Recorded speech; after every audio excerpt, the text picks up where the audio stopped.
Hi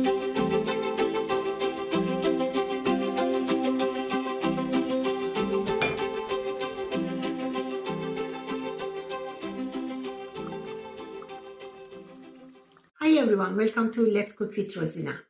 Today we're making Fesenjoon, a beautiful and traditional Iranian dish made with walnuts, tender chicken and pomegranate molasses. It's rich, cozy and absolutely perfect for cold weather. Let's make Fesenjoon. Start by unshelling the walnuts and checking for any leftover shell pieces. Add them to a food processor until they turn into soft, sticky paste. The more finely the walnuts are blended, the deeper the color, the thicker and richer the texture, and more flavorful your Fesenjoon will be. And it helps the walnuts release their natural oils. Now the walnuts are ready, it's time to move on to the onion. Peel it and then finely chop it. This little step is going to build the base flavor of our Fesenjoon. Everyone has their own way of making Fesenjoon. Some use tiny meatballs, some prefer turkey, but my favorite version is made with chicken.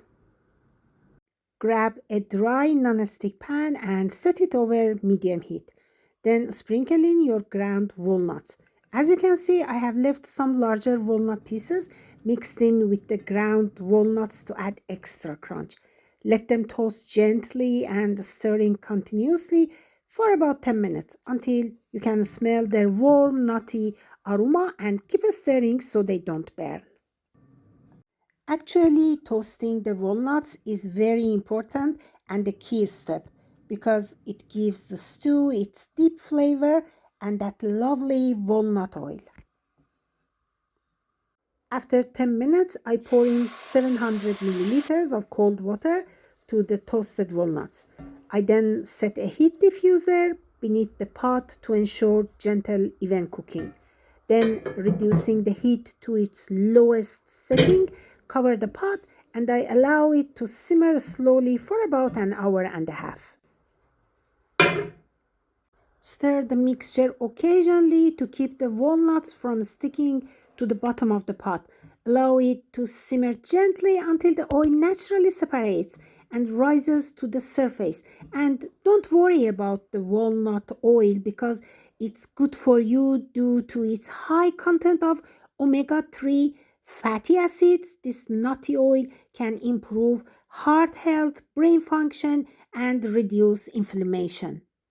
While the walnut mixture is doing its thing, heat up a pan with 3-4 tablespoons of olive oil. Add your finely diced onion and saute it until it turns soft and translucent. And then toss in the chopped chicken and season with salt, pepper, turmeric, and cinnamon powder. Give everything a good stir so the spices coat the chicken evenly and cook until the pieces turn golden. After about an hour and a half, it's time to add one of the Fesenjoon's key star, pomegranate molasses. Stir in 1 cup of molasses and 3 tablespoons of brown sugar over the walnuts. Then gently mix and finally return the seared chicken to the pot to soak up all the rich flavor. Stir the fried chicken into the pomegranate sauce. Return the pot to a heat diffuser.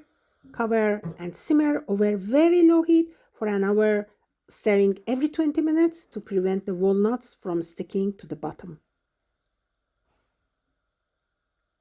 When the stew reaches the desired consistency, about 10 to 15 minutes before it's fully cooked, stir in 2 tablespoons of saffron water. Taste and adjust the flavor.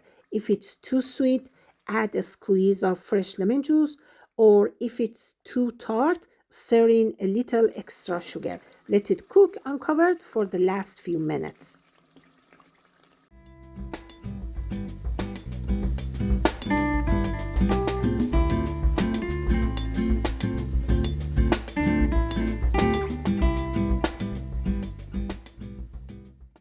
Overall, cooking Fesenjoon takes about 2.5 to 3 hours. Yes, it's a long process.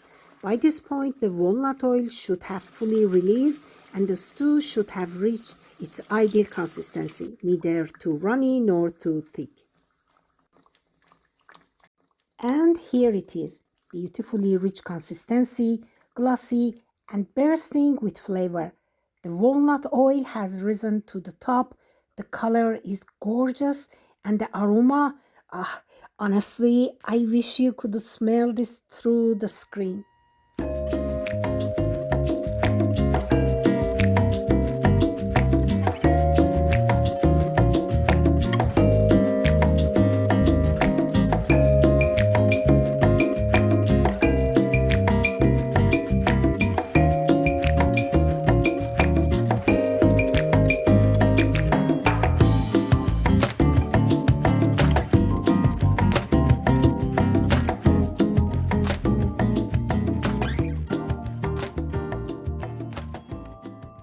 This is Rozina. Thank you very much for cooking with me today. If you enjoyed this video, please don't forget to like, subscribe, and share it with your friends. Until next time, wishing you a delicious day. Bye for now.